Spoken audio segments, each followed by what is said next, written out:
देख रहे हैं राजस्थान का बजट। लगभग 3 घंटे का बजट मुख्यमंत्री अशोक गहलोत ने 2021 का अपना ही रिकॉर्ड तोड़ा है। अब तक का सबसे बड़ा बजट कहा जा सकता है। उन्होंने शेर और शायरियों के साथ बजट की शुरुआत की और उसका समापन भी वैसे ही किया। उन्होंने साफ कहा, ना पूछो मेरी मंजिल कहाँ है, अभी तो सफर का इरादा क्या है, ना हारूंगा हौसला उम्र भर, ये मैंने किसी से नहीं खुद से वादा किया है। और समापन इन पंक्तियों के साथ उन्होंने किया, ना थके अभी पैर, ना थके अभी पैर, ना अभी हिम्मत हारी है, हौसला है जिंदगी में कुछ कर दिखाने का, इसलिए अभी भी सफर जारी है।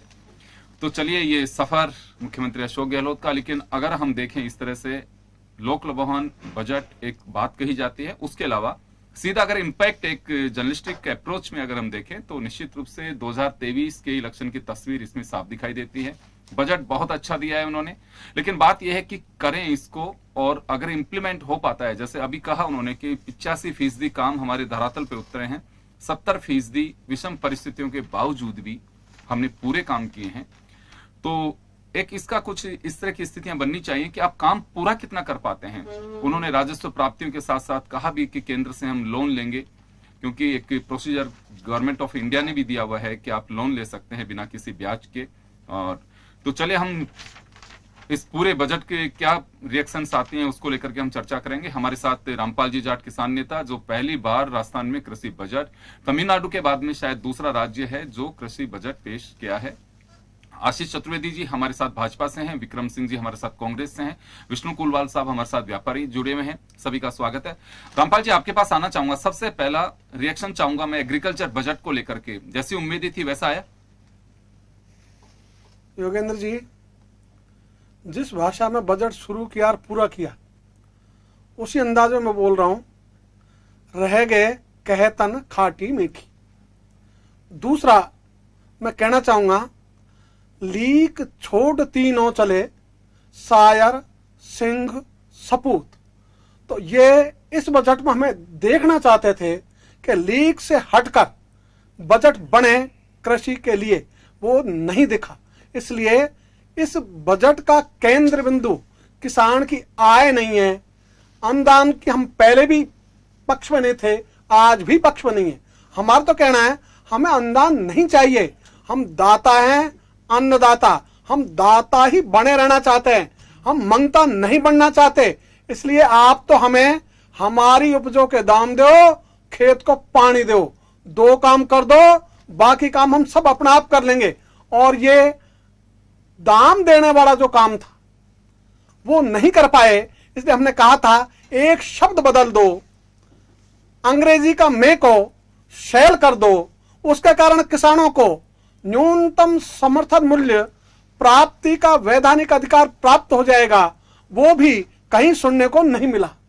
ये ठीक है, दूध के 2 रुपए से 5 रुपए बढ़ाए, ये सही कदम है। ये भी ठीक है कि कृषि कनेक्शन 2 वर्ष में जितनी भी पेंडेंसी है ये समाप्त हो जाएगी। और ये घोषणा तो बजट 2008 के लास्ट में भी है, वो आज तक ही पूरी नहीं हुई। तो मांगते देंगे कनेक्शन, ये पहले भी पूरी नहीं हुई, अब पूरी होगी नहीं होगी, इस पर भी संशय के बादल है। इसलिए मैं सोचता हूं जो सरकार को कृषि बजट के नाते एक प्रिंट देना चाहिए था कि लीक छोड़ तीनों चले, शायर सिंह सपूत, वो प्रिंट इस बजट में नहीं है। और मैं ये कहना चाहूंगा, हमने 2 ढंग से बात कही।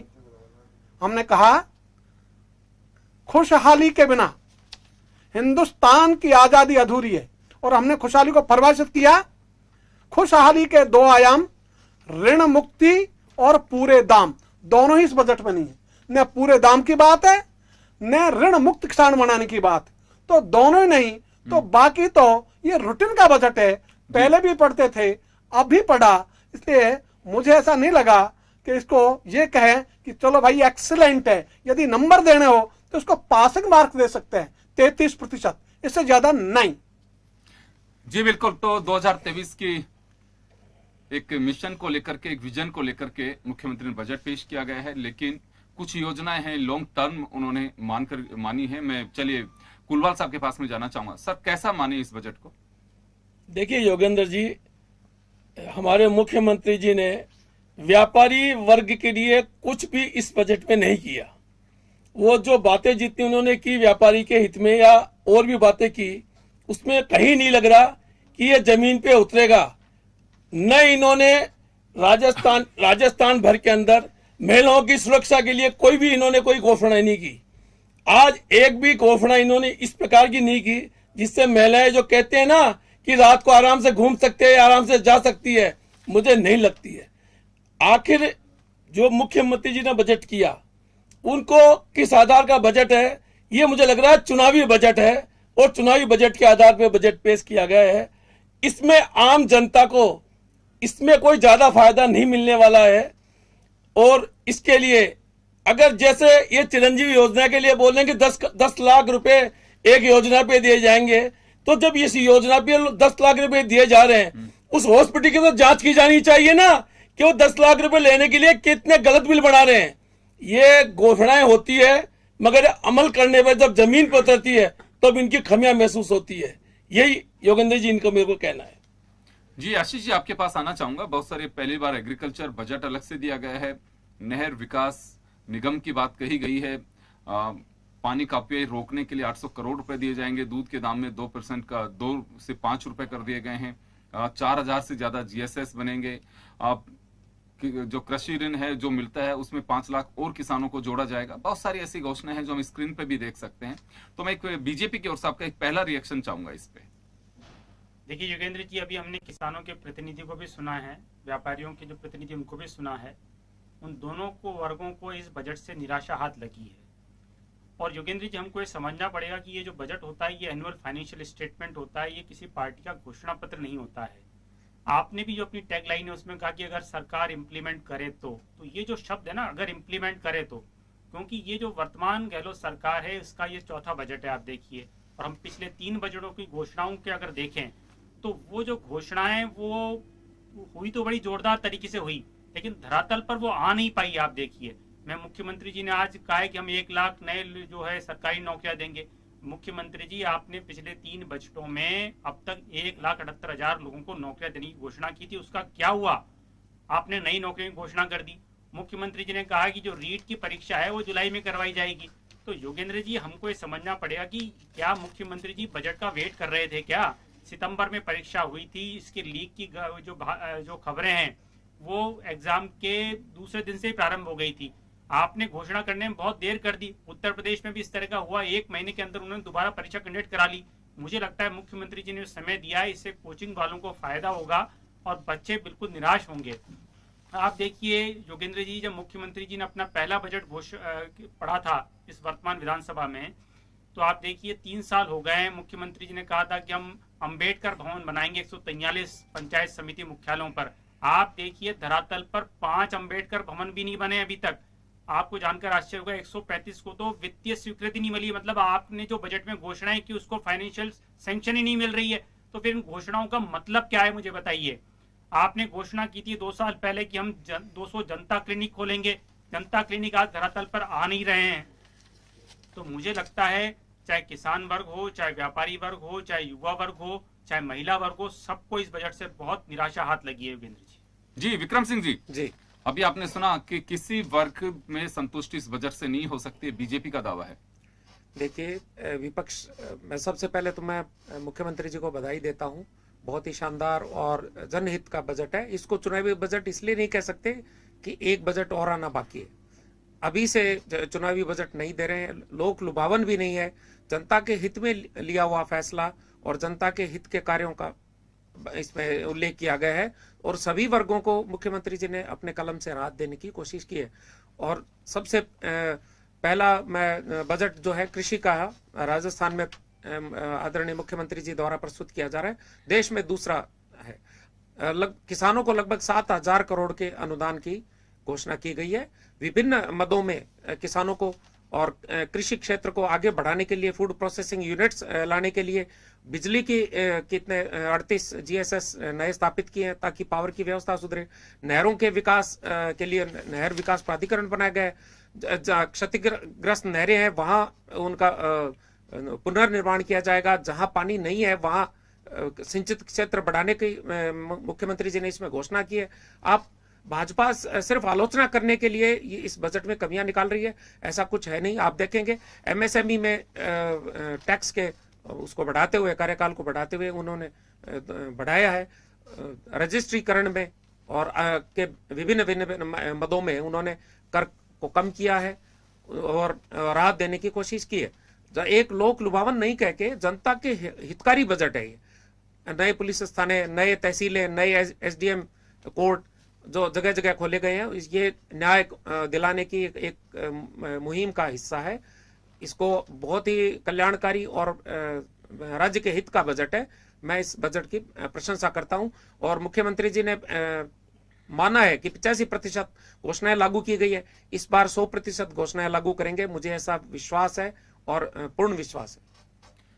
चलिए, जो अगर बजट की टैगलाइन और अगर हम मुख्यमंत्री के जो एक मजमून जो उन्होंने पढ़ा है उसको अगर बात करें तो उनका साफ कहना है कि हर हाथ शक्ति, हर हाथ तरक्की। गांव में विकास हो, शहर के विकास को रफ्तार मिले, युवाओं में जोश हो, एक जुनून पैदा हो सके, माताओं को खुशियां मिल सके और हर व्यक्ति को सुरक्षा मिल सके। ये उनका मकसद रहा है, जो बजट का मजमून उन्होंने बताया है। लेकिन तरक्की और हर हाथ शक्ति, मैं रामपाल जी के पास जाना चाहूंगा। रामपाल जी, बहुत सारी चीजें ऐसी हैं कि किस मद में क्या डेप्थ है वो हम जब बजट का पूरा स्टडी करेंगे तभी कुछ पता लग पाएगा। लेकिन बजट का जो आकार दिया है 75,000 करोड़ रुपए, तो ये लगता है कि एक इंडस्ट्री की तरह उन्होंने पेश करने की कोशिश की है। प्रोसेसिंग यूनिट्स और दूसरे जो मदों में उन्हें राहत देने की बात कही गई है। हाँ, ओवरऑल अगर हम राहत की बात करें तो मुख्यमंत्री का दावा है लगभग 1500 करोड़ रुपए की राहत दी गई है करों के माध्यम से। तो इसका सीधा असर हर वर्ग को मिलेगा? योगेंद्र जी, ये तो पहले भी मिलता था, अभी भी मिलेगा, इसमें तो कोई संदेह है ही नहीं। हमारा कहना यह था कृषि में स्वावलंबन और गांव में स्वायत्तता। अभी औद्योगिक क्षेत्र गांव को घोषित नहीं किया।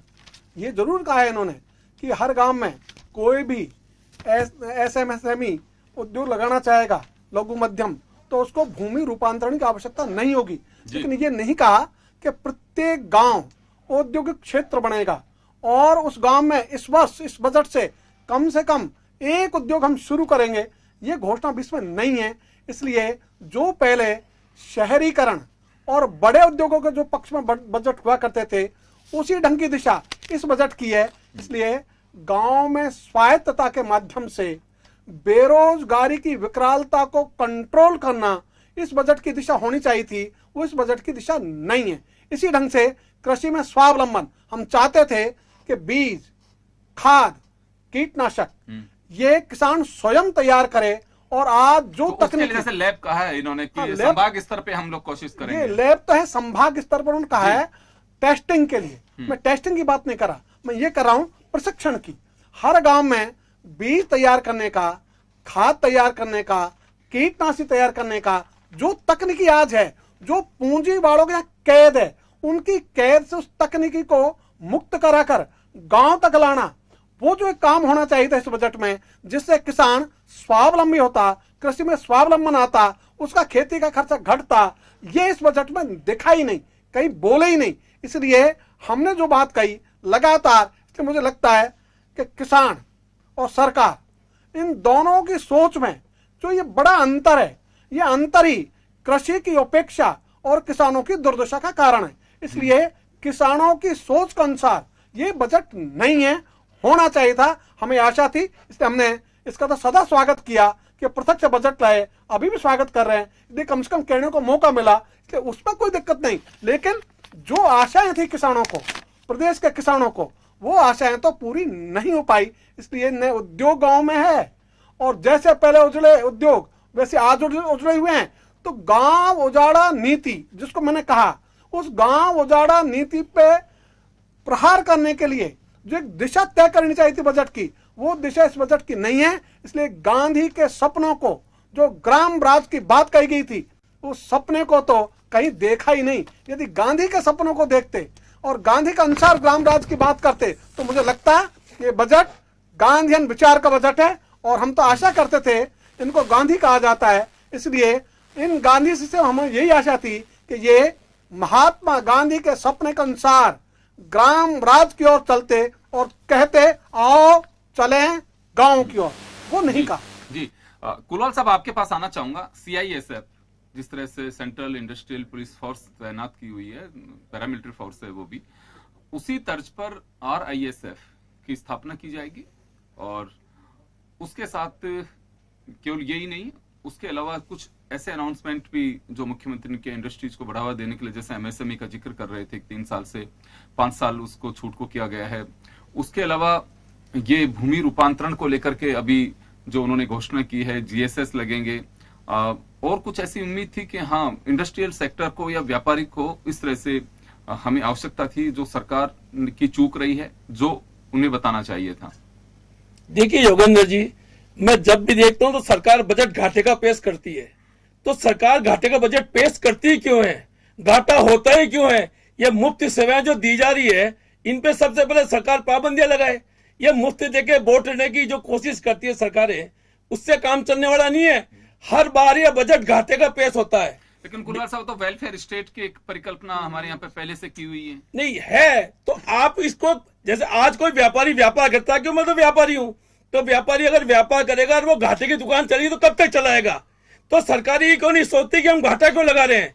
घाटे की बात करते क्यों है? जब सारे दुनिया के टैक्स लेते हैं उसके बाद भी उस पर घाटा होता है, तो ऐसा क्यों होता है? मैं राजस्थान के व्यापारी की तरफ से कहना चाहता हूं, मुख्यमंत्री जी से कहना चाहता हूं कि यह भी इतिहास बना राजस्थान में कि जितना हिंदुस्तान, भारत में राजस्थान का जितना प्रत्येक व्यक्ति पर कर्जा है, हम व्यापारी उसको कर्जा चुकाने के लिए तैयार है। या कर्जा मुक्त राजस्थान करे, हम उसके लिए तैयार हैं। चलिए, कर्ज मुक्त राजस्थान हो, निश्चित रूप से हर कोई चाहता है कि कर्ज कम होना चाहिए, घाटा कम होना चाहिए, लेकिन सभी राज्यों की स्थितियां यही हैं कि वो वेलफेयर स्कीम्स के तहत वेलफेयर स्टेट बनाने के लिए वो कर्ज का आकार बढ़ता है। हर बार यही होता है कि 2 चीजें आपको कॉमन दिखाई देंगी, बजट का आकार बढ़ता है और कर्ज का दायरा भी उसी तरह से बढ़ता चला जाता है। तो चले आशीष जी, आपके पास आना चाहूंगा मैं, एक बार समय कम है, मैं आपसे जानना चाहूंगा कि कर्ज बढ़ सकता है, इसे खारिज नहीं कर सकते, मुख्यमंत्री ने खुद ने भी स्वीकार किया है। और चले मैं लौटूंगा आपके पास में। इस वक्त मुख्यमंत्री अशोक